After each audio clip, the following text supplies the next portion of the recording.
Hello, നമസ്കാരം. ഞാൻ ഷാൻ ബഹാർ. ഇന്ന് നമ്മൾ ചർച്ച ചെയ്യാൻ പോകുന്ന വിഷയം എന്ന് പറയുന്നത് വീട് വെക്കുമ്പോൾ മണ്ണ് പരിശോധിക്കണോ എന്നുള്ളതാണ്.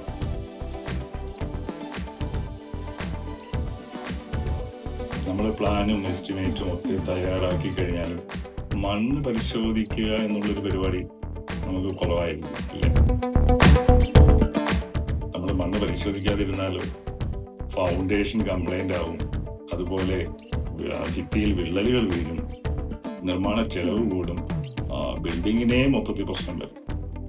അപ്പോൾ നമ്മൾ മണ്ണ് പരിശോധിച്ച് കഴിഞ്ഞാൽ മണ്ണിന് എത്രത്തോളം ഭാരം വഹിക്കാൻ കഴിയും, മണ്ണ് ഏത് തരത്തിലുള്ള മണ്ണാണെന്ന് നമുക്ക് മനസ്സിലാക്കാൻ പറ്റും. അതുപോലെ ഫൗണ്ടേഷൻ എത്രത്തോളം ആഴത്തിൽ പോകണമെന്നൊക്കെ നമുക്ക് വ്യക്തമായ ഒരു ധാരണ മണ്ണ് പരിശോധനയിലൂടെ നമുക്ക് കിട്ടും.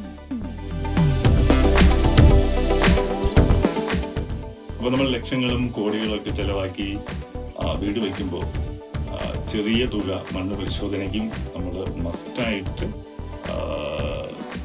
അതിനു വേണ്ടി മാറ്റി വയ്ക്കും.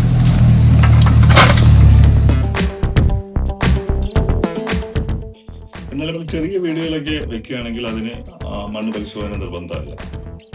എന്നാൽ നമുക്ക് പ്ലോട്ടിൽ സന്ദർശനം നടത്തുമ്പോൾ അവിടെ മണ്ണിൽ നമുക്ക് സംശയം തോന്നുക, അല്ലെങ്കിൽ നിലമായിട്ട് തോന്നുക, അതല്ലെങ്കിൽ എവിടെന്നെങ്കിലും കൊണ്ടുവന്നിട്ട മണ്ണായിട്ടൊക്കെ നമുക്ക് ഫീൽ ചെയ്താൽ കൃത്യമായി നമ്മൾ മണ്ണ് പരിശോധിച്ചിരിക്കണം. അതുപോലെ ബഹുനില കെട്ടിടങ്ങൾ പണിയുമ്പോൾ തീർച്ചയായും മണ്ണ് പരിശോധിച്ച ശേഷം മാത്രമേ അത്തരം നിർമ്മാണ പ്രവർത്തനങ്ങൾ നടത്താൻ പാടുള്ളൂ.